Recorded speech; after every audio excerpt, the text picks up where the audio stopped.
রাজনীতি শুধু ক্ষমতার খেলা নয়, অর্থনীতি শুধু সংখ্যার মেলা নয়, সমাজনীতি কেবল তত্ত্বের জাল নয়, আর দুর্নীতি শুধু শিরোনামে আটকে থাকা গল্প নয়। যে কথাগুলো আমরা প্রতিদিন শুনি কিন্তু সহজভাবে বুঝতে পারি না, যে সিদ্ধান্তগুলো আমাদের জীবন বদলে দেয় কিন্তু কেউ সহজ করে বলে না। এখানে আমরা চেষ্টা করব জটিল কথাকে সহজ ভাষায় ব্যাখ্যা করতে, অস্পষ্ট বিষয়কে স্পষ্ট করে তুলতে।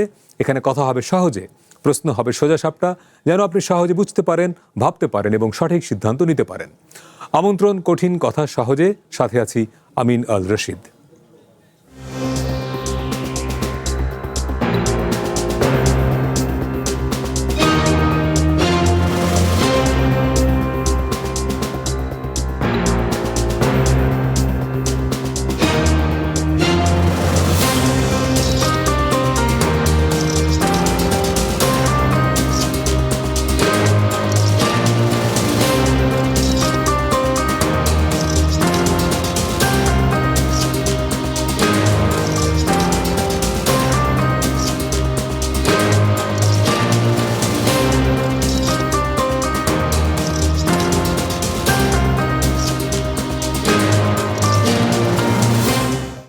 গেলে একদম সুস্থ মানুষ অসুস্থ হয়ে যাবে। পরিষ্কারই করে না একদিনও। ওয়াশরুমের দরজা ভাঙ্গা, এই জায়গায় কোনো পরিষ্কার নাই, কোনো কিছু নাই, বমি আসতে আসছে, দেখা সব অসুস্থ হয়ে যা লাগে। বাথরুমের অবস্থা খুবই খারাপ, এর পরিষ্কার না, মহিলা টয়লেটের প্রত্যেকটা সিট কিনে নাই। আইসিকা আজকে গোসল করতে পারিনি, মুখ বাইন্ধে হেবের যাওয়া লাগে, গন্ধ হয়। বদনির ভিতরে পানি দিয়ে তারা আটকায় রেখে তারপর বদনিতে এখানে থাকতে হচ্ছে। দরজা খোলা থাকলে এই জায়গা শোয়া যায় না।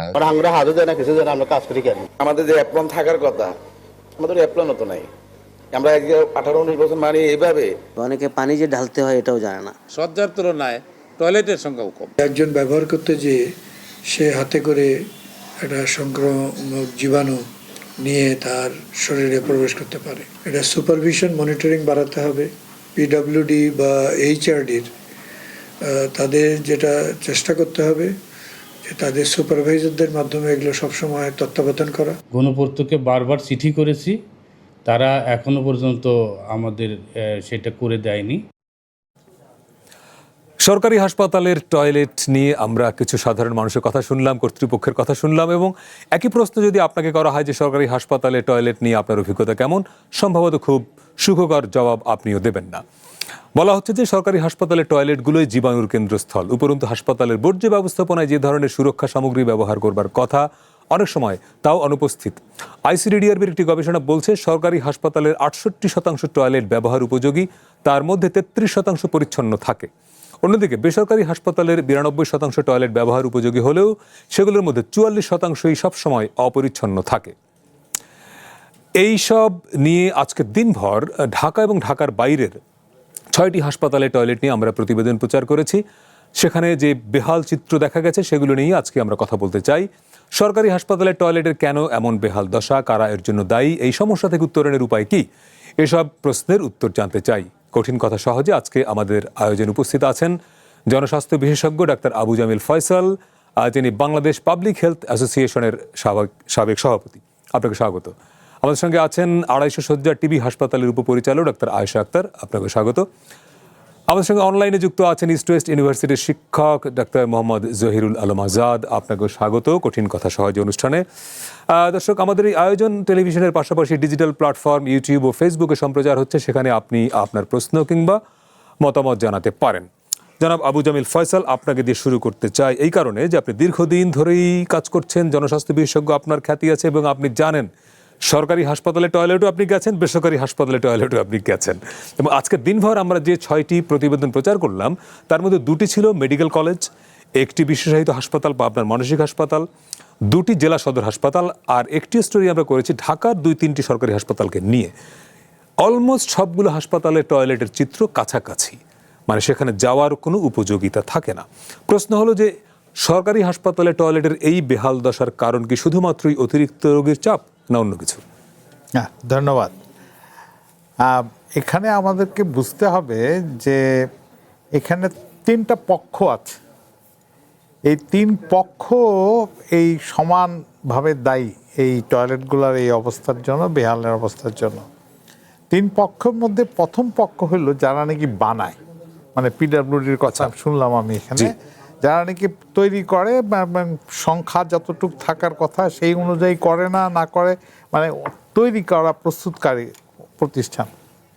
দ্বিতীয় হলো যারা নাকি এটাকে চালায়, মানে হাসপাতাল কর্তৃপক্ষ।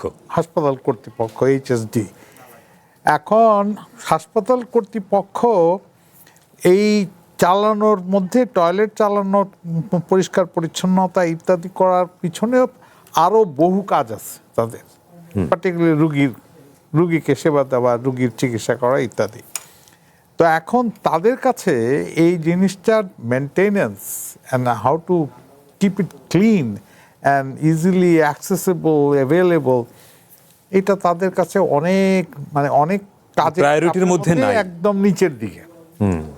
তৃতীয় পক্ষ এবং সবচেয়ে বড় পক্ষ, তৃতীয় পক্ষ হলো যারা নাকি এটাকে ব্যবহার করে, পেশেন্টের আত্মীয় স্বজন, অ্যাটেন্ডেন্ট ইত্যাদি ইত্যাদি।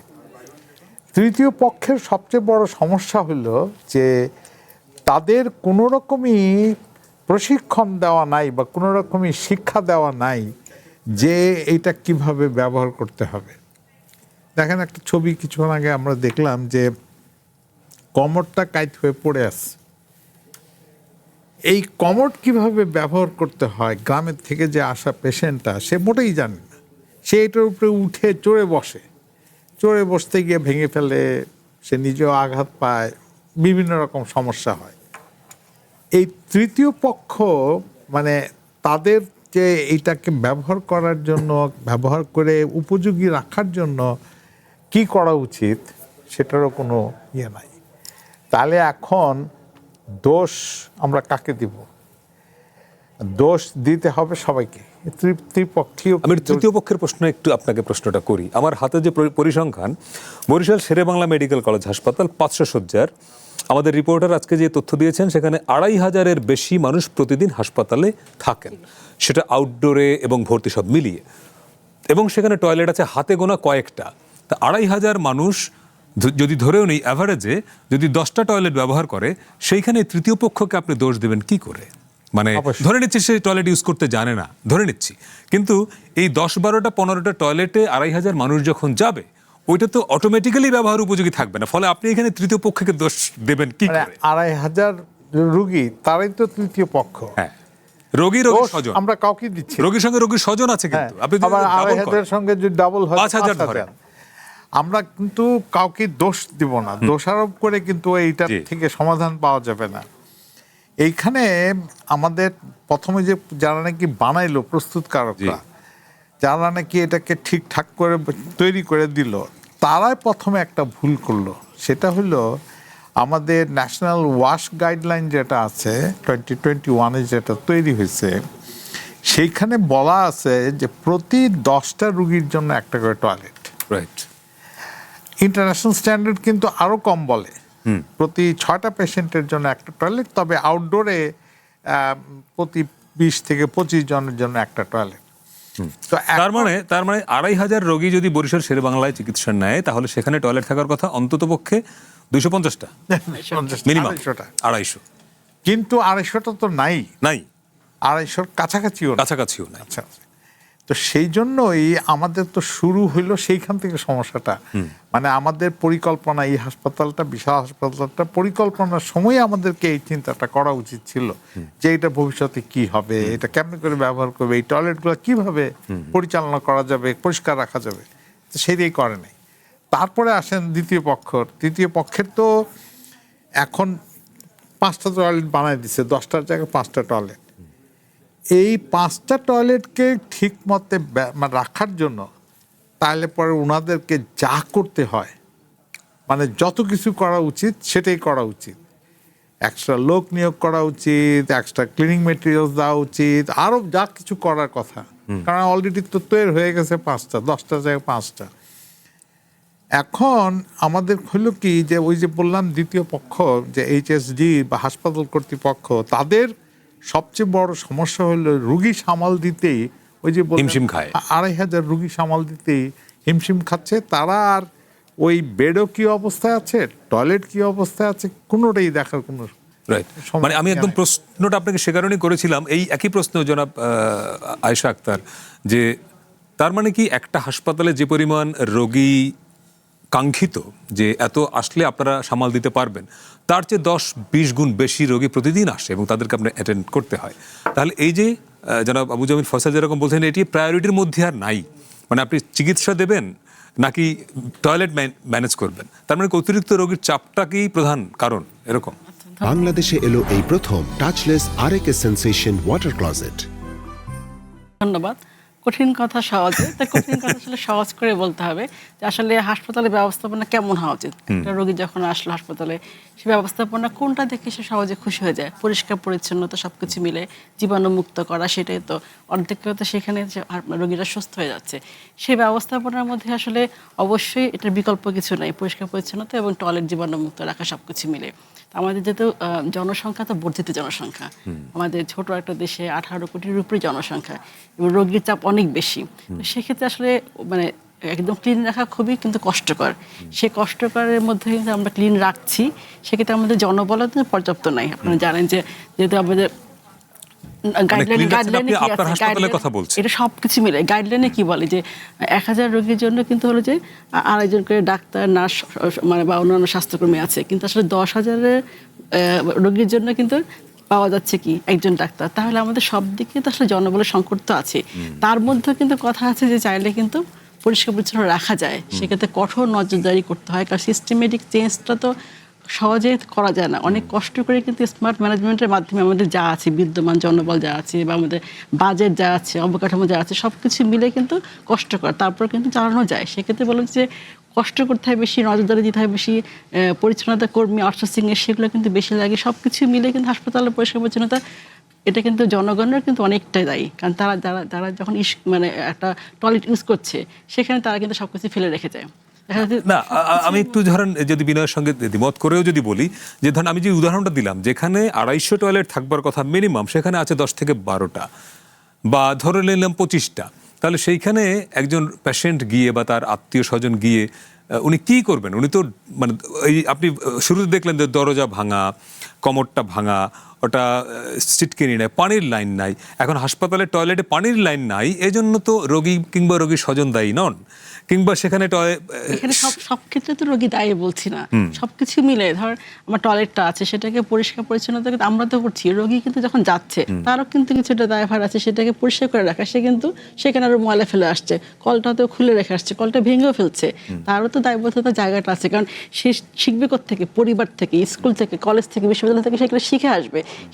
শিখে যখন আসবে সবার কিন্তু সমাজে কিন্তু দায়বদ্ধতা আছে, সমাজে কিন্তু এটা অবশ্যই দায়িত্ব আছে যে তাদেরকে শিখানো, সবাইকে পরিবার থেকে হয়তো শিখবে, স্কুল কলেজ সব জায়গায় যে কীভাবে টয়লেট ইউজ করতে হয়, কীভাবে পরিষ্কার পরিচ্ছন্ন রাখতে হয়। এটা কিন্তু অনেকটুকু সব দায়, মানে দায় কিন্তু সবার মিলে একসাথে। নিশ্চয়ই এটা হয়তো একটা দিক, কিন্তু আমার প্রশ্ন অন্য জায়গায়, যে ধরেন হাসপাতালে যে বেহাল চিত্র আমরা দেখলাম, টয়লেটগুলোর ছবি আপনিও দেখলেন, এখানে তো বেসিক্যালি যে পরিমাণ টয়লেট থাকবার কথা তার 10 ভাগের 1 ভাগও যখন থাকে না, এবং ওইটা মিনিমাম পরিষ্কার রাখবার জন্য তো জনবল থাকবার কথা, সেই জনবলও তো আপনার নাই, এবং প্রতিদিন এখানে যে পরিমাণ বাজেট থাকবার কথা পরিষ্কার করবার জন্য সেটাও নাই।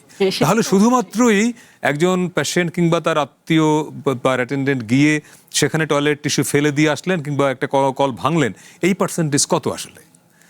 টোটাল সমস্যার গোড়ায় তো আসলে আপনার যে পরিমাণ টয়লেট থাকবার কথা সংখ্যাটাই কম। বললাম যে আসলে আমাদের আমরা জনসংখ্যা অনুপাতে তো সবকিছু আমাদের কম, সেই অনুযায়ী কিন্তু আপনারা জানেন যে মানে সরকার কিন্তু বাজেট বাড়ানোর কথা বলছে স্বাস্থ্য ব্যবস্থা, কিন্তু বাজেট তো বাড়ালে হবে না, সেটাকে ইউটিলাইজ করা, যে ক্ষেত্র থেকে কর্তৃপক্ষ ইউটিলাইজ করবে সেখানে তারাও কিন্তু দায়ভার আছে। ধরেন এই যে হাসপাতালের এই যে চিত্রগুলো, এই চিত্রগুলোর সঙ্গে মানে এই যে এইটা একটা সরকারি হাসপাতালে যদি এটা কে ঠিক রাখবে? এটা ঠিক রাখা, এটা তো পেশেন্ট কিংবা তার আত্মীয়স্বজন ঠিক রাখবে না। এটা অবশ্যই বলুন। এখানে ডক্টর আয়েশার সঙ্গে মানে অ্যাড করতে চাই, সেটা হলো আমাদেরকে পুরো স্বাস্থ্য ব্যবস্থাপনার অবস্থাটা চিন্তা করা উচিত। এইখানে কেন 2500 রুগী আসবে? রুগী তো আসার কথা সেই ইউনিয়ন সেবা কেন্দ্র থেকে শুরু করে উপজেলা থেকে ডিস্ট্রিক্টের পরে তারপরে এই মেডিকেল কলেজ। হ্যাঁ, আমাদের মানে এখন মানে যোগাযোগ ব্যবস্থা তো ভালো হতে ওই ইউনিয়ন থেকে সরাসরি ঢাকাতে আসে, রাইট। তো যার জন্য রোগীর চাপ হয়। আবার ওই উপজেলা হেলথ কমপ্লেক্সেও মানে রুগীকে ঠিক মতো ম্যানেজ করারও মানে কনফিডেন্সের অভাব, এবং আমি মানে তাড়াতাড়ি তখন চেষ্টা করে যে রেফার করে দিই, রাইট, রেফার করে দেয়, এবং যার ফলে হয় কি যে একসঙ্গে এসে এখানে প্রতিদিন যেখানে নাকি 500 বেডের হাসপাতাল সেখানে 2500 লোকের ব্যাপার, বা মানে আরো 3000 লোকের ব্যাপার। তো এটা ওইখানেও দেখতে হবে যে how can we manage the patient at the lower level. এখানে বহু রুগী আছে যেটা নাকি লোয়ার লেভেলে ইজিলি ম্যানেজ করা যেত, এবং ম্যানেজ করলে আর তখন আর তাকে তারও কষ্ট হইতো না, এই ট্রাভেল করতে তারও খরচও হইতো না, এবং এইখানে এসে এই ময়লা অবস্থাতেও মানে খুবই সাধারণ অসুখেও জেলা হাসপাতালে গিয়ে সে চিকিৎসাটা পায় না, জেলা হাসপাতাল নিচ্ছে না। একটা বড় কেস আমাদের কাছেও আছে যে গেলে পরে বলে যে বরিশাল যান, ঝালকাঠি থেকে যখন বরগুনা থেকে যায় বলে বরিশাল যান, বরিশাল থেকে বলে যে ঢাকায় যান। ফলে অর্থাৎ একটা লোক প্রান্তিক পর্যায়ে তার বাড়ির সামনে হাসপাতালে গিয়ে চিকিৎসাটা পায় না, এবং একটা বড় অংশ তাই হয়। এরপরে সে ঘুরে ফিরে সেই ঢাকা মেডিকেল, পিজি কিংবা পঙ্গু, এই তো। তাহলে আপনি যদি প্রান্তিক পর্যায়ে সেবাটা তাকে দিতেন তাহলে তো তাকে আবু জামিল ফাজার যেরকম বললেন যে সমস্যাটা তো ওইখানে, যে আপনি যদি উপজেলা লেভেলে তাকে খুব মেজর অসুখ না হলে তার তো ঢাকা আসার কথা না, কিন্তু এই যে তখন এখন হাম তো একটা নিরীহ অসুখ, নিরীহ অসুখে সব লোক এখন ঢাকায়। কেন তার চিকিৎসা, যে ঝিনাইদহের যে ছেলেটা ঢাকায় 4টা হাসপাতাল ঘুরে বাড়িতে চলে গেল, আমাদের টেলিভিশনে রিপোর্ট হওয়ার পরে সে একটা আইসিইউ পেল, এই ছেলেটাকে কেন ঢাকার 4টা হাসপাতাল ঘুরে আবার ঝিনাইদহে যেতে হলো? ঝিনাইদহেই কেন তার প্রথম ট্রিটমেন্টটা করা গেল না? ফলে এই জায়গাগুলো তো আমাদের অ্যাড্রেস করা দরকার অবশ্যই, এবং ওই জায়গাগুলোকে অ্যাড্রেস না করা পর্যন্ত মানে ওইটাই তো হচ্ছে যে সংস্কার, আমাদের যে স্বাস্থ্য সেবা কাঠামোর যে সংস্কার দরকার ওই জায়গাটাতেই দরকার। ওই যে কেন ঝালকাঠিতে তার কেন হলো না, সেবা পেল না, এটা তো কই সুপারভাইজাররা কই আছে? মানে এই ঝালকাঠি হাসপাতালকে, উপজেলা হেলথ কমপ্লেক্সকে সুপারভিশন করার কথা 2-3টা লোক বা 1-2টা লোক, তারা কোনোদিনই সুপারভিশন করে না। এখন তো ওই যে মোবাইল ফোনের বদলতে আমি তো এইখান থেকে বসে, গফরগাঁও আমার বাড়ি, আমি গফরগাঁওয়ের কথা তো আমি সব শুনে নিতে পারি, আমার আর যাওয়া লাগে না। But that supervision is a totally stupid supervision. তো ওই যে সুপারভিশনের অভাব, এবং সুপারভিশনটা যদি হইতো তাহলে এই সুপারভাইজার গিয়ে ওই ডাক্তার নার্সদেরকে তাদের কনফিডেন্স বাড়ানোর জন্য, তার ক্যাপাসিটি বাড়ানোর জন্য সে কাজ করতে পারতো, কিন্তু সেটা হচ্ছে না। তো সেইখানেই সংস্কার দরকার। এই টয়লেট ঠিক করার থেকে, মানে টয়লেট ঠিক করতে গেলে এটা গোড়াতে যেতে হবে, গোড়াতে গিয়ে আমাদেরকে চিন্তা করতে হবে যে what can be done at the different levels. এইখানে তো টয়লেট তো হলো লাস্ট এন্ড পয়েন্ট, তো এই এন্ড পয়েন্টের তো আর কি করবেন এখন? এন্ড পয়েন্টে ডেফিনেটলি ওইটা করতে হবে যখন নাকি পিডব্লিউডি কনস্ট্রাক্ট করে, they should follow the guidelines, the ওয়াশ ন্যাশনাল গাইডলাইন্স, যে আচ্ছা 10টা না হোক, আমার অ্যাটলিস্ট 7টা দেওয়া উচিত, 8টা করা উচিত। প্লাস মানে টয়লেটগুলা যে একেবারেই মানে এত কনজেস্টেড স্পেসে করা হয়, একটু স্পেস দিয়ে করলে কি হইতো? এগুলো নির্মাণ প্রক্রিয়ায় বললেন তো, কিন্তু এরপরে যখন এই যে আমরা দেখলাম যে টয়লেটের দরজাটা ভাঙা, একজন নারী ইনসিকিউর ফিল করেন সেখানে যেতে, এইটা তো পিডব্লিউডির সমস্যা না, এটা হাসপাতাল কর্তৃপক্ষের সমস্যা। সে তো নজরেই দিচ্ছেন ওই জায়গাটা। আমি একটা বিরতিতে যাওয়ার আগে আয়েশা আক্তার, একটা ছোট্ট প্রশ্ন। আমরা ঢাকার কিছু বড় হাসপাতালের ছবি দেখেছি, কিন্তু আপনার হাসপাতালের চিত্রটা আপনার কাছ থেকে শুনতে চাই যে আপনার হাসপাতালের টয়লেটগুলো আসলে অবস্থাটা কি? অবশ্যই না, সেটা একটু আমি শুনতে চাই। রাইট, সেটা হলো যে হ্যাঁ, শুরুর দিকে তো থাকে না, অনেক ধরনের ব্যবস্থাপনাতে ছিল, কিন্তু এখন কিন্তু অনেক ধরনের ব্যবস্থাপনার মধ্যে আসছে। আপনার জানেন সামনে তো আরও অনেক চেঞ্জ আসবে, মানে হাসপাতালের ব্যবস্থাপনা আরও বেশি উন্নত হবে। হ্যাঁ, সেক্ষেত্রে হলো যে আসলে একটু কষ্টই করতে হয়, কঠোর নজরদারির মধ্যে রাখতে হয়। কারণ পিডব্লিউডিকে যখন চাহিদা দিচ্ছে আমার কী কী ঠিক করা দরকার, সেটার মধ্যে প্রায়োরিটি আমি দিচ্ছি, কোনটা আগে ঠিক করা দরকার। আইসিইউ বেডটা, আইসিইউ বেড না, আইসিইউ হলো যে রুমটা, সেই রুমটা থেকে শুরু করে ফ্লোরটা বা টয়লেটগুলো, সেগুলো কিন্তু সবার আগে ঠিক করার আর দায়িত্ব কিন্তু আমি নিয়ে কাজটা করছি, বা সব জায়গায় সেটা কিন্তু তাই করে যে কোনটা আমি দায়িত্ব আগে নিব, কোনটা আমার পরিষ্কার করা দরকার, কোনটা আমার জীবাণুমুক্ত করা দরকার, সেই হিসাবে কিন্তু প্রথমে টয়লেটগুলো পরিষ্কার করাই। তো মোটামুটি টয়লেটগুলো পরিষ্কার আছে, এবং যেগুলো মনে করি যে আমার না এগুলো আর খারাপের দিকে যাচ্ছে, সাথে সাথে পিডব্লিউডিকে তাদেরকে বলে চিঠি আকারে দিলে তারা কিন্তু বাজেট একটা পায়। সেই বাজেটের মধ্যে আমি নির্ধারণ করে আমি যে কোনটা আগে আমি ঠিক করবো, কোনটা রোগীদের জন্য বেশি দরকার, সেইটা যদি আমি মাইক্রো প্ল্যান করে আগাই তাহলে কিন্তু খুব সহজে ইজিলি কাজটা করা যায়। এবং এটা কিন্তু অনেক বলো না যে সব পক্ষ মিলে কাজটা করতে হয়, সেটা এমন না যে আমি একা, সেটা পিডব্লিউডি আমরা মিলে সবাই মিলে যে কোনটা ঠিক করলে আসলে রোগীর জন্য ভালো, রোগীদের জন্য তো আমরা, তাদের জন্যই তো আমরা আছি। তো সেই ক্ষেত্রে কোন কাজটা সবাই করা দরকার টয়লেট থেকে শুরু করে, সেটা কিন্তু আমি সবচেয়ে প্রায়োরিটি দিয়ে কাজটা করি। একটা বিরতিতে যাব, আমরা ফিরে এসে ডাক্তার জহিরুল আলম আজাদ আপনার কাছে আসবো, নিশ্চয়ই আপনি এই বিষয়ে বলবেন। কঠিন কথা সহজে, আজকে আমরা সরকারি হাসপাতালের টয়লেট নিয়ে কথা বলছি। ফিরছে একটা ছোট্ট বিরতি নিয়ে, সঙ্গে থাকবেন। বাংলাদেশে এলো এই প্রথম টাচলেস আরএকে সেন্সেশন ওয়াটার ক্লজেট। বিরতির পরে আবারও স্বাগত কঠিন কথা সহজে। আজকে আমরা সরকারি হাসপাতালে টয়লেট ব্যবস্থাপনা নিয়ে কথা বলছি। আমাদের সঙ্গে আছেন জনস্বাস্থ্য বিশেষজ্ঞ আবু জামিল ফয়সাল, আছেন ডাক্তার আয়েশা আক্তার, উপপরিচালক টিবি হাসপাতাল, এবং অনলাইনে যুক্ত আছেন ডাক্তার মোহাম্মদ জহিরুল আলম আজাদ, তিনি adjunct faculty east West university. জনাব আজাদ, আপনার কাছে যেতে চাই। বিরতির আগে নিশ্চয়ই আপনি আমাদের স্টুডিওর দুজন অতিথির কথা শুনছিলেন। সরকারি হাসপাতালে টয়লেট নিয়ে কেন কথা বলছি? বেসরকারি হাসপাতালগুলোর অভিজ্ঞতা আমাদের তুলনামূলক ভালো, অন্তত পক্ষে তারা কিছুটা পরিষ্কার রাখার চেষ্টা করেন। একটা বড় কারণ হয়তো এই যে সেখানে রোগীর চাপ সরকারি হাসপাতালের চেয়ে অনেক কম। ফলে সরকারি হাসপাতালেই যদি আমরা নজর দিই, যে এই হাসপাতালগুলো যে আমরা চিত্রটা আজকে দিনভর দেখিয়েছি দর্শকদেরকে, ঢাকা এবং ঢাকার বাইরের 6টি হাসপাতালের চিত্র অলমোস্ট কাছাকাছি। তো আপনার অভিজ্ঞতা একটু যদি বলেন, বা এই যে সংকটটা যেটা এখন আমাদেরকে একটা ইস্যু বানাতে হলো, একটা টেলিভিশন চ্যানেলকে দিনভর যে বিষয়ে নিয়ে কথা বলতে হলো, একটা হাসপাতালের টয়লেট, যেই হাসপাতালে মানুষ যায় মূলত সুস্থ হওয়ার জন্য, তার টয়লেটে গিয়েই একটা লোক যদি অসুস্থ হয়ে যায়, তাহলে এই প্রবণতাটা কেন তৈরি হলো আসলে আপনার কি মনে হয়? আচ্ছা, ধন্যবাদ আপনাকে এবং ধন্যবাদ উপস্থিত দুইজন সম্মানিত অতিথিকে। আপনি যে কথাটা বললেন, আমি যে চিত্রগুলো দেখালেন, আমি একটু আমার কর্মজীবনের প্রথম দিকে অর্থাৎ 2006-এর দিকের কিছু অভিজ্ঞতা আপনার সাথে শেয়ার করতে চাই। সেটা হচ্ছে 2006-এ আমরা বরিশালে দুটো উপজেলা, ভোলার দুটো উপজেলা এবং পটুয়াখালীর দুটো উপজেলার আমরা ফ্যাসিলিটি অ্যাসেসমেন্ট করেছিলাম, হসপিটাল, উপজেলা হসপিটাল, ডিস্ট্রিক্ট হসপিটাল গুলার। তো সেখানে ফ্যাসিলিটি অ্যাসেসমেন্টের একটা থাকে, কম্পোনেন্ট থাকে হচ্ছে আপনার স্যানিটেশন অবস্থান দেখা। স্যানিটেশন অবস্থান যখন আমরা দেখলাম, যখন ড্রাফট রিপোর্টটা আমার কাছে আসলো, তখন আমরা দেখলাম, আমি যেটা নোটিশ করলাম সেটা হচ্ছে যে ম্যাক্সিমাম অংশগ্রহণকারী, মানে সার্ভেতে বা কোর্স সাক্ষাৎকারে অংশগ্রহণকারীরা, তারা হসপিটালের টয়লেট বা স্যানিটেশন ব্যবস্থায় তারা সন্তুষ্ট। বিষয়টা আমাকে খুব একটু উদ্বেগ করলো, যে আমি নিজে যেখানে দেখলাম অবস্থা, যেটা আপনার যে চিত্র দেখালেন, এই একই চিত্র কিন্তু এই 20 বছর আগেও একই রকমই ছিল সরকারি হসপিটালগুলোতে। তখন আমি আমার সহকর্মীদেরকে বললাম যে আপনারা আরেকবার রি-ইন্টারভিউ করেন, কারণ এই জায়গাগুলোতে আসলে বাস্তবতার সাথে তো মিলছে না।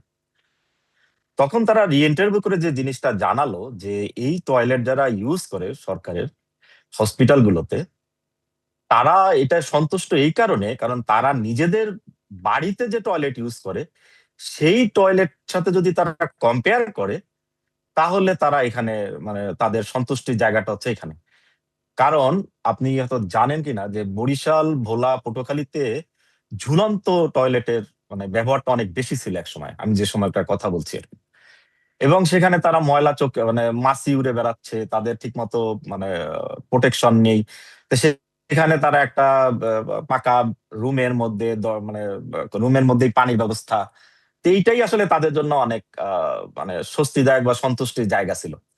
কিন্তু মজার বিষয় হচ্ছে, এই 2026 সালে আমি খুবই দৃঢ়ভাবে বিশ্বাস করি যে আমাদের কমিউনিটির টয়লেট ব্যবস্থাপনা খুবই উন্নত হয়েছে, হয়রাজ আমাদের সরকারি হাসপাতালগুলো এখনো একই রকমই রয়ে গেছে। কারণ আপনি যে ছবি দেখিয়েছেন, তার বাইরে আমার নিজেরও একটা অভিজ্ঞতা থেকে আমি বলি, আমি গত সপ্তাহে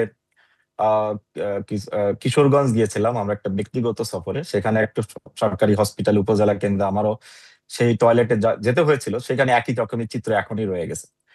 তো এইটা আসলে আমার পূর্ববর্তী বক্তারা বলেছেন, এর কারণগুলো বলেছেন, এখানে ইনফ্রাস্ট্রাকচারাল যারা তৈরি করেন তাদের দুর্বলতা কোথায় বা ব্যবহারকারীদের সমস্যা কোথায়, সবই ঠিকই আছে। এবং আপনি যেটা বললেন যে প্রাইভেট হসপিটালে সংখ্যাটা বা চিত্রটা তুলনামূলকভাবে ভালো, আসলে এইখানে দোষ মানে আমাদের যে মানে অভিজ্ঞতা বা কাজের দিক থেকে যদি আমরা বলি যে আসলে টয়লেট জিনিসটাকে যে প্রায়োরিটি দিতে হবে, এইটাই আসলে আমাদের মাথায় অনেক মানে নেই আর কি। কারণ আমাদের যে ব্যবস্থাপনা, সেই ব্যবস্থাপনায় প্রথমে চিকিৎসক, নার্স, অনেক কিছু বিষয়ের পরে যায় টয়লেটটা থাকে আর কি। আর এখানে যেটা ব্যাপার হচ্ছে যে আমাদের যেটা সবচেয়ে সমস্যা, যেমন আপনি যখন একটা হসপিটাল করবেন তা আপনাকে অনেক কমপ্লায়েন্স মেনটেন করতে হবে, কিন্তু ব্যাপারটা হচ্ছে যে সেখানে ওয়াশ কমপ্লায়েন্স কতটুকু মেনটেন হয় সেইটাই হচ্ছে এখন প্রশ্নের একটা ইস্যু।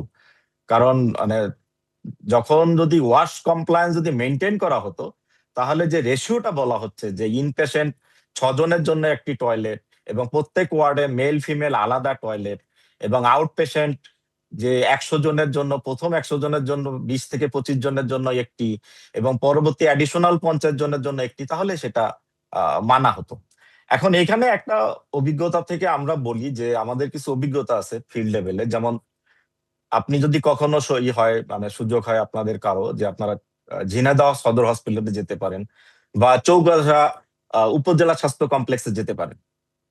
এখানে সরকারের আসলে একা দায়িত্ব নিতে পারবে না সরকার, কারণ এত জনসংখ্যার একটা দেশ, সেখানে মানে রিসোর্সের স্বল্পতা আছে, আমাদের রিসোর্সের ব্যবস্থাপনায় এখন ওই পরিমাণ সক্ষমতা তৈরি হয়নি।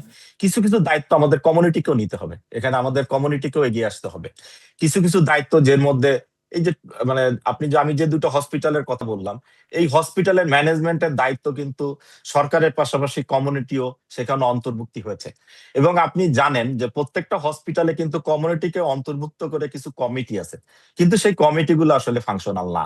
এই কমিটিগুলো যদি ফাংশনাল করা যায়, তাহলে কিন্তু এই যে লেস প্রায়োরিটি বা যে নেগলেক্টেড ইস্যুগুলো আছে, এই নেগলেক্টেড ইস্যুগুলো আমার মনে হয় সমাধান করা সম্ভব। কারণ কমিউনিটিতে প্রচুর লোক আছে যারা সমাজের জন্য, দেশের জন্য কাজ করতে চায়, তাদেরকে যদি সেই সুযোগটা করে দেওয়া হয়, পাশাপাশি এই যে পাবলিক প্রাইভেট পার্টনারশিপের কথা আমরা বলি, এই জিনিসগুলোকে সরকারকে প্রমোট করতে হবে। সরকার যতই বলুক আমরা করে ফেলবো, আসলে এটা সম্ভব হবে না, সরকারের একার পক্ষে এটা কখনোই সম্ভব হবে না। আরেকটা জিনিস আমাদের মাথায় রাখতে হবে, আমাদের দেশ কিন্তু জিওগ্রাফিক্যালি বৈচিত্র্যময় জায়গা। আপনি একই মডেলের গভর্নমেন্ট হসপিটাল, যে মডেলটা আপনি ঢাকার জন্য প্রস্তাবনা করছেন, সেই একই মডেল যদি আপনি সুনামগঞ্জের জন্য প্রস্তাব করেন, বা সেই একই মডেলে যদি সুনামগঞ্জের হসপিটাল করেন, সেটা তো হবে না। আপনি ঢাকায় পানি নিশ্চয়তা দিতে পারেন, কিন্তু আপনি সুনামগঞ্জে তো হসপিটালের পানি নিশ্চয়তা দিতে পারবেন না। আপনার সুনামগঞ্জে যখন মানুষ টয়লেটে যাবে, সেখানে তো পানির ব্যবস্থা নেই, তাহলে সে টয়লেটটা ইউজ করবে কিভাবে? তাহলে সেখানকার মতো করে কিন্তু আপনাকে টয়লেট ব্যবহার করতে হবে। তারপর যখন টয়লেটে যে মানে ইউটিলিটিস গুলো ব্যবহৃত হয়, যেমন ধরেন কমোড, কল, এগুলো তো সব মানুষ তো সবকিছু ব্যবহার করার জন্য এখনো উপযোগী না। আপনি যে কলটা ঢাকা শহরের মানুষ ব্যবহার করতে অভ্যস্ত, সেই কল যদি আপনি খুব রিমোট একটা গ্রামে যাও, সেই একই কল যদি প্রতিস্থাপন করেন, ওই কলটা সে ব্যবহার করতে পারবে না, বা সেই কমোড তো সে ব্যবহার করতে পারবে না। কাজে এই সমস্ত বিষয়গুলো কনসিডার করে গভর্নমেন্টের, যেহেতু আমরা এখন একটা স্বাস্থ্য ব্যবস্থাপনার সংস্কারের কথা বলছি, এবং জামিল স্যার যে মানে ব্যবস্থাপনার ত্রুটিগুলো তুললেন, ত্রুটিগুলো একদম স্বাস্থ্য ব্যবস্থাপনা দীর্ঘদিন থেকে মানে একটা বটলনেক হয়ে আছে। এই ত্রুটিগুলোতে গভর্নমেন্ট আসলে চাচ্ছেন কিনা, এবং গভর্নমেন্টের একটা হচ্ছে যে গভর্নমেন্ট সবসময় চায় নিজের সক্ষমতা প্রকাশ করতে, সে অন্যকে সুযোগ দিতে চায় না। এটা কিন্তু আসলে এখন বাংলাদেশের প্রেক্ষাপটে এইটা আসলে হবে না, কারণ সরকার যদি সবকিছু একা করতে চায়, এইখানেই ব্যর্থতাগুলো তখনই ফুটে উঠবে। আপনাকে সম্পৃক্ত করতে হবে, জনগণকে সম্পৃক্ত করতে হবে, যারা উৎসাহী আছেন তাদেরকে সম্পৃক্ত করতে হবে, তাহলে এবং কিছু কিছু বিষয় সরকারকে ছেড়ে দিতে হবে, যে সরকারি হসপিটালের এই ব্যবস্থাপনার দায়িত্ব আমরা জনগণকে দিলাম বা এই বেসরকারি প্রতিষ্ঠানকে দিলাম। এটা না ছাড়া পর্যন্ত সরকারি হসপিটালের এই যে হ্রাস, এই যে অব্যবস্থাপনা, এটা আমার মনে হয় না, আমার এই মানে অভিজ্ঞতা, যে কতদিন আমার যে অভিজ্ঞতা আছে 20 বছরের অধিক, আমার অভিজ্ঞতা মনে হয় না। কারণ আমরা যখন চাকরি শুরু করি, কর্মজীবন শুরু করি, আমার কর্মজীবন 23 বছরের কর্মজীবন, এই একই চিত্র 23 বছর ধরে আমরা একই চিত্রই দেখছি। কিন্তু যেখানে যেখানে যে কোনো জায়গায় এই সম্পৃক্ততা বেড়েছে, সেখানে কিন্তু উন্নতি হয়েছে। আমি আপনার কাছে আবার আসবো। আমি অনেকগুলো পয়েন্ট আমি পেলাম, জনাব আবু জামিল ফয়সাল অনেকগুলো গুরুত্বপূর্ণ পয়েন্ট তিনি রেজ করলেন, যে দায়িত্বটা আসলে কে নেবে। ধরেন সরকার একা, যদি আপনি বললেন যে প্রায়োরিটি লিস্টের মধ্যে নাই, যে হাসপাতালে 500 রোগী যাবার কথা সেখানে যাচ্ছে 2500 3000। ধরেন ঢাকা মেডিকেলে প্রতিদিন যে পরিমাণ রোগী আসে, কিংবা পঙ্গু হাসপাতালে যে পরিমাণ অ্যাক্সিডেন্টের রোগী প্রতিদিন আসে, ক্রিটিক্যাল পেশেন্টকে হ্যান্ডেল করতে হয়, ফলে সেইখানে টয়লেটে টিস্যু পেপার আছে কিনা কিংবা পানি আছে কিনা এটা দেখবার মতো সময় হয়তো কর্তৃপক্ষের নাই, কিন্তু আলটিমেটলি ওটা তো বড় কনসার্ন। কারণ ওই টয়লেটে গিয়ে যদি রোগী আর একটা মানে জীবাণুদের আক্রান্ত হয়, তাহলে তো আরেকটা রোগ নিয়ে আসলো সে। তাহলে সরকারের প্রায়োরিটির মধ্যে জিনিসটাকে ঢুকানোর জন্য কি করণীয়? এক, দ্বিতীয়ত জনাব আজাদ যেরকম বললেন যে কমিউনিটির কাছে ছেড়ে দেওয়ার কোনো তরিকা আছে কিনা। ধরেন ঢাকা মেডিকেলের টয়লেট ব্যবস্থাপনাটা কোনো একটা এনজিওর হাতে যদি দিয়ে দেওয়া যায়, কথার কথা যে তোমরা এটা ম্যানেজ করবে, সরকার তাকে পয়সা দেবে, তো এই মডেলে গেলে একটা সমাধান হয় কিনা আসলে? অবশ্যই অবশ্যই। আজাদ যেগুলো বলছে, ওই যে যে দুটো হাসপাতালের কথা বলছে, চৌগাছা আর ঝিনাইদহ, এইটা জানলে আমরা অবশ্য রিপোর্ট করাতে পারতাম, আমরা ফলো আপ করবো। আচ্ছা, আপনারা ফলো আপ করেন। জি, এইখানে মানে কমিউনিটির সম্পৃক্ততা খুবই বাড়ানো হয়েছে। কিভাবে? আপনার জনবলের সংকট, এই ক্লিনারের সংকট, তারপরে রুগীদেরকে আনা নেওয়ার করার সংকট, মানে বিভিন্ন জায়গায় আপনার জনবল দরকার, সেই জনবল নাই। ওই দুটো জায়গাতেই কি করা হয়েছে যে ভলেন্টিয়ার নিয়োগ করা হয়েছে। আপনি ভলেন্টিয়ার তো ভলেন্টিয়ারিং করার জন্য, স্বেচ্ছায় কাজ করার জন্য বহু যুবক যুবতীরা মানে রাজি আছে, প্রস্তুত। তাদেরকে অল্প সম্মানী দিলে সারাদিনে কাজ করবে, হয়তো বা খাওয়ার পয়সাটা দিলে, যাতায়াত ভাতাটা দিলেই সে কাজ করতে রাজি। আপনি গিয়ে চৌগাছাতে গিয়ে দেখেন কতগুলো ভলেন্টিয়ার আছে, প্রত্যেকটা স্টেপে ভলেন্টিয়ার আছে, এবং তারা সরকারি লোকগুলাকে হেল্প করতেছে। ইভেন যে লোকটা নাম লেখে, তার মাথার উপরে 50 জন এসে দাঁড়ায় থাকে, ভাই আমার নামটা লেখেন, ভাই আমার নামটা লেখেন। সেখানে 2টা ভলেন্টিয়ার আছে। 2টা ভলেন্টিয়ার মিলে তারা করলো কি, ওই 50টা লোকরে বসার জায়গা করে দিচ্ছে। আপনারা বসেন, একজন একজন করে আসবেন, আমি আপনাদেরকে নিয়ে যাব, নিয়ে গিয়ে লেখা। So that is the community সম্পৃক্ততা। কমিউনিটি ওইখানে ওই ভলেন্টিয়ারদেরকে পয়সা দেওয়ার জন্য সরকারও পয়সা দেয় না। ওইখানে ওই মানে চৌগাছাতে একটা ছোট্ট কমিটি করা হয়েছে, সেই কমিটিতে কিছু বিত্তশালী লোকজন আছে, তারা পয়সা দেয়। তারা যখন পয়সা দিতে শুরু করছে, যারা নাকি তাদের পয়সাও নাই, তারাও এসে এইখানে ডোনেট করে যে আমার এই চৌগাছা, আমার এই ঝিনাইদহ হাসপাতাল, এটা যদি পরিষ্কার থাকে, এটা যদি পরিষ্কার থাকার জন্য আমি যদি 20টা টাকা দেই, তাহলে যদি এটা পরিষ্কার থাকে, তাহলে মানুষ তো ভালো কাজে উৎসাহিত হয়। ইভেন ওইখানকার আমি এক্সাম্পল, আমি যেহেতু ওইসব 2টা জায়গাতে গেছি, আপনার প্রতি শুক্রবার দিন ফায়ার সার্ভিসের লোকজন আসে। আচ্ছা, এসে তারা ট্যাঙ্ক ভর্তি করে পানি নিয়ে আসে, আর হোস পাইপ দিয়ে একদম এক মাথার থেকে আরেক মাথা পর্যন্ত পানি দিয়ে একদম পরিষ্কার করে। পুরো হাসপাতাল? আচ্ছা, পুরো হাসপাতাল including the toilet and everything. আচ্ছা, তো কেন আপনার পরিষ্কার হবে না? আপনার এই ফায়ার সার্ভিসকে ইউজ করতে তো পয়সাও লাগে না, সরকারের লোকজনেরা এদেরকে সঙ্গে একটু ভালোভাবে কথা লেখা, একটা চিঠির মাধ্যমে তাদেরকে ইয়ে করে দেওয়া, and they can do it, and they have been doing it for the years on. সেই জন্যই তো ওই চৌগাছা মডেল দিয়ে তো 2-3 জন আমাদের মানে ইয়ারা তারা PhD পর্যন্ত করছে যে what is this model. This model is just the community engagement and the involvement of the community through volunteers and through local donations. Right. That is the thing. ডাক্তার আয়েশা আক্তার, একই প্রশ্ন, তার মানে কি সম্ভব তো? এখন সেই এনগেজমেন্ট আমরা অন্য কোথাও করতে পারছি না কেন? এত তো জনবল তো লাগতে হবে প্রত্যেকটা জায়গায়। এর মধ্যে একটা কথা বললো, প্রত্যেক আমাদের হাসপাতাল কতগুলো, ঢাকা শহরে, ঢাকার বাইরে সবকিছু মিলে অনেকগুলো, তো জেলা উপজেলা, তারপর ঢাকার মধ্যে সব জায়গাতে আসলে সবকিছু করা সম্ভব হচ্ছে না।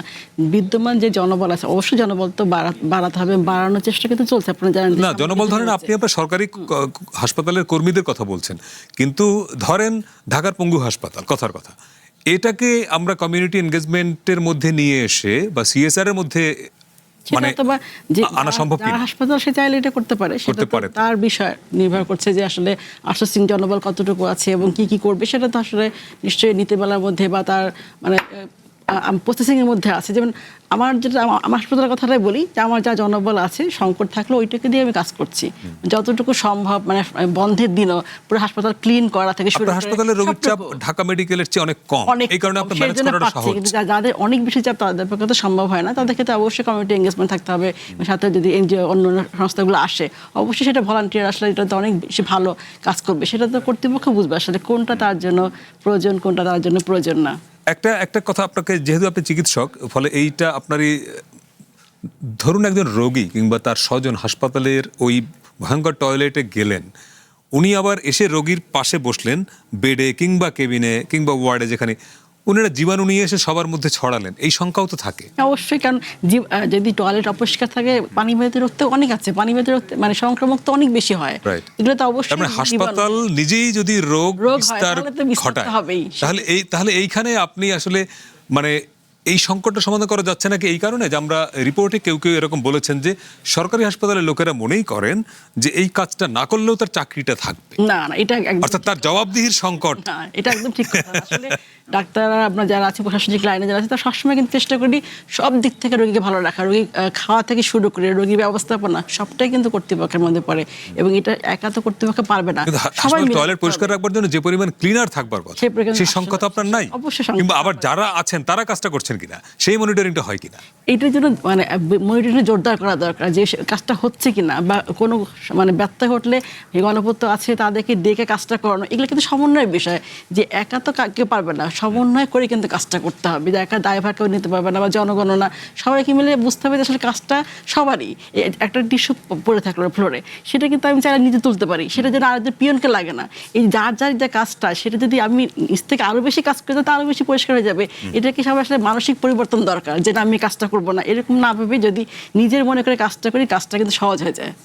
যেন আবু জামাল ফয়সাল, বিরতিতে যাব, প্রশ্নটা রেখে যাই যে আসলে কি মানসিকতার সংকট, এবং যদি হয়েছিল কার, মানে শুধুমাত্র রোগী স্বজনদের, নাকি যিনি পলিসিটা মেক করবেন? কয়েকদিন আগেই অর্থমন্ত্রী একটা ঘোষণা দিয়েছেন যে এবারের বাজেটে স্বাস্থ্য খাতে বরাদ্দ বাড়বে, তাহলে সেই বরাদ্দর একটা অংশ কি টয়লেট ব্যবস্থাপনায় যাবে? ফিরে এসে কথা বলবো। দর্শক, হাসপাতালে টয়লেট নিয়ে কথা বলছি, একটু পরে ফিরছি, সঙ্গে থাকবেন। বাংলাদেশে এলো এই প্রথম টাচলেস আরএকে সেন্সেশন ওয়াটার ক্লজেট।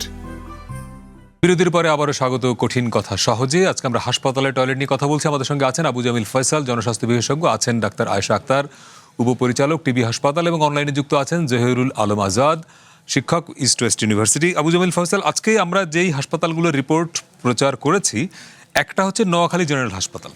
সেখানে চিত্রটা ডিফারেন্ট। আমরা দেখার চেষ্টা করেছি যেই মানুষগুলো হাসপাতালের এই বর্জ্য ব্যবস্থাপনার সঙ্গে যুক্ত, যিনি পরিষ্কার পরিচ্ছন্ন কাজের সঙ্গে যুক্ত, তাদের সুরক্ষাটা কি। আমরা যেটা দেখলাম ভয়ঙ্কর অবস্থা, যে হাসপাতালে তো দুই ধরনের বর্জ্য হয়, একটা পয়ঃবর্জ্য, একটা হলো মেডিকেল বর্জ্য। এই দুই ধরনের বর্জ্যই যারা ব্যবস্থাপনার সঙ্গে যুক্ত, তাদের কারোরই কোনো সুরক্ষা সামগ্রী নাই, ইভেন মাস্ক। তাহলে এই যিনি বর্জ্য ব্যবস্থাপনার সঙ্গে যুক্ত, এবং যারা ওনারা নিজেরাই বলছেন যে চর্মরোগ, শ্বাসকষ্ট, নানা জটিলতা ওনারা নিজেরা ভুগছেন, তাহলে হাসপাতালের কর্মী যে বর্জ্য ব্যবস্থাপনার সঙ্গে যুক্ত, তার নিজেরই সুরক্ষাটা নাই। তাহলে এইখানে আপনি রোগীর স্বজন কিংবা পাবলিকের অসচেতনতাকে দায়ী করবেন, নাকি এটা আপনার বাজেটের সংকট, নাকি ওই হাসপাতাল কর্তৃপক্ষের প্রায়োরিটির মধ্যে নাই এটাও? এইখানে মানে সব দিকেরই সমস্যা আছে। অবশ্যই কর্তৃপক্ষের প্রায়োরিটি লিস্টে নাই বলে এটা এই অবস্থা, মানে টয়লেটগুলোর বেহাল অবস্থা। তার সঙ্গে যারা নাকি এটাকে পরিষ্কার পরিচ্ছন্ন রাখে, তাদেরও খুবই খারাপ অবস্থা, খুবই সংকটের মধ্যে দিয়ে তারা কাজ করে। এইখানে বর্জ্য ব্যবস্থাপনার মানে ওই যে আপনি বললেন যে দুই ধরনের বর্জ্য হয়, একটা তো হলো যে আমাদের এই টয়লেটের মধ্যে দিয়ে যে বর্জ্যটা হচ্ছে, আর একটা হলো মেডিকেল বর্জ্য। আমাদের অতীব দুঃখের বিষয়টা যে এই বর্জ্য ব্যবস্থাপনায় ওই নোয়াখালী এবং নিচের দিকে যত হাসপাতাল আছে, তেমন কোনো সংস্থা ওইগুলা নিয়ে কাজ করে না। ঢাকাতে আপনি দেখে থাকবেন যে এইখানে একটা সংস্থা আছে যারা নাকি বর্জ্যগুলা কালেক্ট করে, ওই মেডিকেল ওয়েস্ট কালেক্ট করে, আর আবার নিয়ে গিয়ে তারা একখানে এটাকে ডিসপোজ করে। তো মানে কি ওইখানে মানে এইখানে ওই যে কাজটা হচ্ছে, এটা হলো যে প্রাইভেট সেক্টর থেকে কাজটা হচ্ছে, পাবলিক সেক্টর থেকে প্রাইভেট সেক্টরের ওই সক্ষমতাটাকে কাজে লাগানো হচ্ছে। আমাদেরকে অবশ্যই চিন্তা করতে হবে যে আগামী দিনগুলোতে ওই প্রাইভেট সেক্টরের involvement, that would also bring in the community involvement as well. ওইটা করতে পারলে আমাদের মানে অনেক অনেক কিছুরই উত্তরণ হবে। মানে এগুলো সবই পিছনেই তো ম্যানেজমেন্ট ইস্যু। ম্যানেজমেন্টের সবচেয়ে বড় কথা বলে যে লিডারশিপ হলো 1 নম্বর। How does the leader perform and how does the leader manages everything. হসপিটালের যে director, he is the person. কিন্তু সবচেয়ে সমস্যা হলো যে তাকে এই ম্যানেজমেন্টের কথা চিন্তা করার থেকেও ওই রুগীর কথা সবসময় চিন্তা করতে হয়, এবং রুগীর জন্য ঔষধ আছে কিনা ওইটার চিন্তা করতে হয়। তো তাহলে পরে ওই লিডারের উচিত হবে তার ওইখানেই আরো 2-3 জনকে তৈরি করা, যে তাদেরকে কিছু কাজ দায়িত্ব ভাগ করে দেওয়া, এবং টয়লেটের দায়িত্ব একজনকে দিয়ে দেওয়া। রাইট। ডক্টর আশা যেমন বলছিলেন যে ইভেন ছুটির দিনেও এসে ওই লোকগুলা কাজ করে। আপনার ওয়েস্ট ম্যানেজমেন্ট সত্যি সত্যি খুবই খারাপ অবস্থায় আছে, এবং পার্টিকুলারলি ওয়েস্ট ম্যানেজমেন্টের যারা নাকি এইটার সঙ্গে জড়িত তাদের কোনো রকমেরই সুরক্ষা নাই। মানে এইটা যে হাসপাতালের কর্মী নিজেই চর্মরোগ শ্বাসকষ্টে ভুগছে, মানে মানে কোনোভাবেই আপনি ডিসক্রাইব করতে পারবেন না যে হাউ দ্যাট ইজ হ্যাপনিং। আরেকটা মজার এক্সাম্পল আপনাকে বলি, বাগেরহাট সদর হাসপাতাল। সেইখানে কাগজ কলমে দেখাচ্ছে যে টয়লেটের সংখ্যা 150, বাস্তবে আমার রিপোর্টার গিয়ে খুঁজে পেয়েছেন 14টা, এবং সেখানে তিনি দেখেছেন যে 14টার মধ্যে অধিকাংশই ব্যবহারের অনুপযোগী এবং বেশ কয়েকটা তালা মারা, সেগুলো স্পেশাল টয়লেট। তো এখন কাগজে আপনি দেখাচ্ছেন 150, আছে 14টা, তার মধ্যে একটা বড় অংশ ব্যবহারের অনুপযোগী। তাহলে এইটা আপনি লিডারশিপের কথা বললাম, যে জন্য প্রশ্নটা তুললাম, লিডারশিপ। তাহলে ওই হাসপাতালের যিনি আরএমও কিংবা ওখানের যিনি সিভিল সার্জন, তো তাহলে ওনারা আদৌ কি এই জায়গাগুলোয় কখনো ফোকাস করেন বা ওনারা প্রয়োজন বোধ করেন? ওনাদের তো এই জায়গায় ফোকাস করার সময়ই নাই। তারা ফোকাস করে more on the treatment of the patient. পেশেন্টগুলো ঠিক মতো ট্রিটমেন্ট পেলো কিনা, এবং পেশেন্টকে ওষুধপত্র ঠিক মতো দেওয়া হইলো কিনা। কারণ পেশেন্ট ট্রিটমেন্টের সঙ্গে তো ওনারা আবার জড়িত। রাইট। প্রাইভেট প্র্যাকটিস করেন, প্রাইভেট ওনাদের মানে প্রাইভেট জায়গাতে ওনাদের কাছে নির্দিষ্ট সময়টা শেষ করে দৌড় দিতে হয়।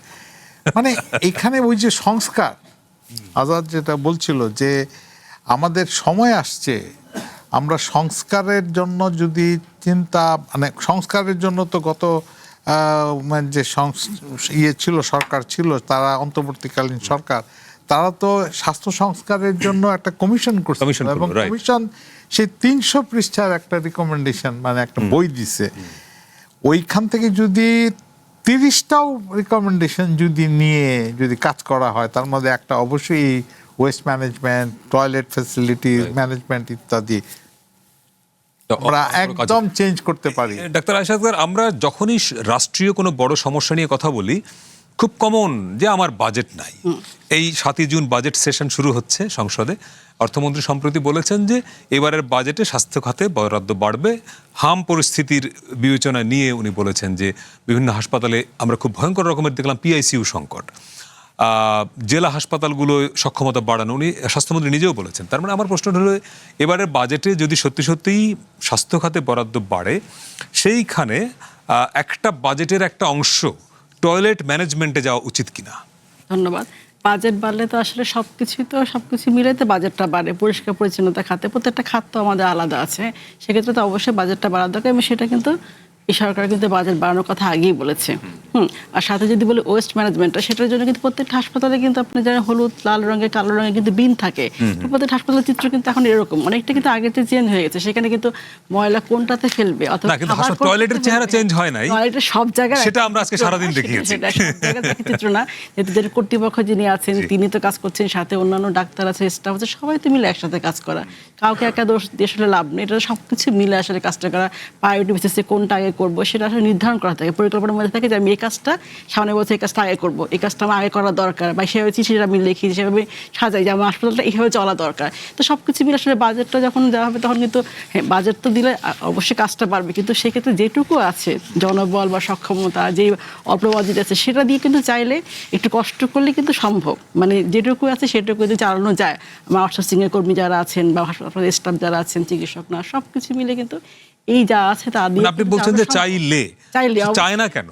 চায় না, ওই যে বললাম যে আসলে যখন আমার হাসপাতালে 500 বেড, আমার সেখানে রোগী আসতেছে 2,500 যেটা বলছে, তখন কিন্তু আসলে চাইলে পারা যায় না। অনেক কিছু সবকিছু মিলেই বললাম না, যারা জনগণ আছেন তাদেরও যেমন ড্রাইভার আছে সবারই আছেন, যে তারাও যদি নিয়মতান্ত্রিকভাবে চলে তাহলে কিন্তু বললাম যে নিজের মহিলাটা নিজে পরিষ্কার করলে কিন্তু অনেকটুকু আগানো যায়। তো সবকিছু মিলে আসলে কাউকে দোষারোপ না করে একসাথে মিলে মানসিক পরিবর্তন সমাধান চাই, সেজন্যই এই যে মানসিক পরিবর্তনটা দরকার, যারা সময় রোগীদের। আমরা আবার একটু ডাক্তার জহিরুল আলম আজাদের কাছে, যে আজাদ, আমরা একদম শেষ পর্যায়ে যেই প্রশ্নটা আপনাকে আমি করতে চাই, যে সবসময় বাজেট সংকটের একটা দোহাই দেয়া হয় যে পয়সা নাই, জনবল নাই, এই যে নাইর গল্পগুলো আমরা শুনি, সেইখানে একটা বিকল্প পদ্ধতি হতে পারে কিনা এই যে আমাদের যে সিএসআর মানে বড় বড় প্রতিষ্ঠান যেগুলো কর্পোরেট হাউস, ধরুন ব্যাংক কিংবা বড় কর্পোরেট হাউস, তারা প্রচুর সিএসআর করে, মসজিদে দান করে কিংবা কোথাও পানির ব্যবস্থা করে দেয়।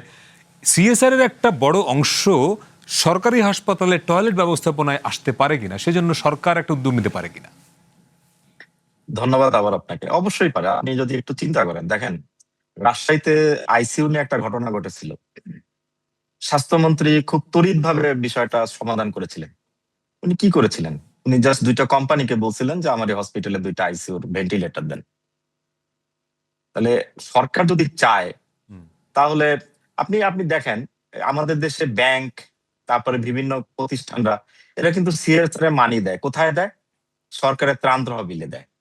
সরকারের ত্রাণ তহবিলে দিলে কি হয়, একটা ছবি তোলা যায় এবং সেটাকে তারা প্রদর্শন করে তারা ট্যাক্স রেভিডেন্স পায়। সরকার যদি নির্ধারণ করে দেয় যে না, তোমাদের ত্রাণ তহবিলে দিতে হবে না, সরকার যদি জায়গাগুলো, ক্ষেত্রগুলো তৈরি করে দেয় যে এই জায়গায় তোমাদের দিতে হবে, তাহলে অবশ্যই তারা দিবে। এখানে তো সরকারকেই আসলে করতে পারে। এখানে বাস্তব উদাহরণ যেটা আমি আপনাদেরকে বলি, যেমন আমরা আমার দীর্ঘদিনের একটা কাজের অভিজ্ঞতা আছে কমিউনিটি ক্লিনিক গুলো নিয়ে। এই কমিউনিটি ক্লিনিক গুলো ম্যানেজড হয় কিন্তু আপনি জানেন যে কমিউনিটি দ্বারা। 3টা কমিউনিটি সাপোর্ট গ্রুপ আছে আর একটা কমিউনিটি গ্রুপ আছে। আমরা তাদেরকে উদ্বুদ্ধ করতাম জনগণকে বলতে যে আপনারা মসজিদের দান বাক্স যদি 10 টাকা দেন, এই কমিউনিটি ক্লিনিকের দান বাক্স 5 টাকা দিবেন, কারণ আপনার জন্য যখন মসজিদও দরকার, এই কমিউনিটি ক্লিনিকটাও দরকার। এবং এই ব্যবস্থাপনা আপনি জানেন যে কমিউনিটি কন্ট্রিবিউশন কিন্তু প্রচুর কমিউনিটি ক্লিনিকে আপনারা যদি ফলো আপ করে দেখেন যে প্রচুর কমিউনিটি ক্লিনিক দোতলা হয়েছে কমিউনিটির টাকায়, সেখানে রোগী মানে গর্ভবতী ডেলিভারি ব্যবস্থা করা হয়েছে, অনেক ব্যবস্থা, সোলার প্যানেল বসানো হয়েছে, অনেক ব্যবস্থাপনা হয়েছে আপনার কমিউনিটির টাকা। এখন সরকার যদি চান, এই যে আপনার বারবার বলা হচ্ছে যে বাজেট নেই, অবশ্যই আমাদের তো বাজেট থাকবে না, কারণ আমাদের রিসোর্স তো এটা কোনো দেশে না। আমরা যখন এই টয়লেটের কথা বলছি, বিশ্বের 10% হসপিটালে, গ্লোবালি 10% ফ্যাসিলিটিতে আপনার স্যানিটেশন ব্যবস্থা নেই, এবং সেখানে প্রায় 780 মিলিয়ন মানুষ আজকের দিন পর্যন্ত, মানে প্রতিদিনই এই যে কোনো ধরনের স্যানিটেশনের অভাবে স্বাস্থ্যসেবা নিয়ে থাকে। এটা গ্লোবালি সমস্যা, সব জায়গায় বাজেটের ঘাটতি আছে উন্নতশীল দেশগুলোতে। তা আমরা সেটার বাইরে না, কিন্তু আপনি যদি আপনার যে যতটুকু রিসোর্সই আছে, এই রিসোর্সটুকু যদি পরিকল্পিতভাবে আপনি ব্যবহার করেন, তাহলে কিন্তু সমাধান করা সম্ভব। কারণ একটা জিনিস আপনাকে মনে রাখতে হবে, আপনি যখন যে ক্ষমতাটাকে কুক্ষিগত করবেন, বা আপনি যদি মনে করেন যে আমি যেটা বলবো ওইটাই সঠিক, তখন কিন্তু আসলে সমাধান হবে না। আপনি বাজেট বাড়াবেন, প্রত্যেক গভর্নমেন্টই মানে তাদের একটা সময় বলে যে এইবার আমরা বাজেটে স্বাস্থ্য এবং শিক্ষা খাতে বাজেট বাড়াবো। এই বাজেটটা আসলে যায় কোথায়? বাজেটটা আসলে যায় মানে বেতন এবং কাঠামো নির্মাণের জন্যই আসলে বাজেটগুলো বরাদ্দ হয়। এখন এই বাজেট অর্থমন্ত্রী কি স্পেসিফিকলি বলছেন যে আমাদের এই বাজেটটা কোথায় কোথায় ব্যবহার হবে? কাজে এই যে পরিকল্পনাহীন ভাবে কথা বলা, পরিকল্পনাহীন ভাবে এগিয়ে চলা, এইটাই আসলে আমাদের মূল সমস্যা। কাজে এই সমস্যা থেকে সমাধানের উপায় হচ্ছে যে আমরা আসলে পরিকল্পিত ভাবে এগিয়ে চলি।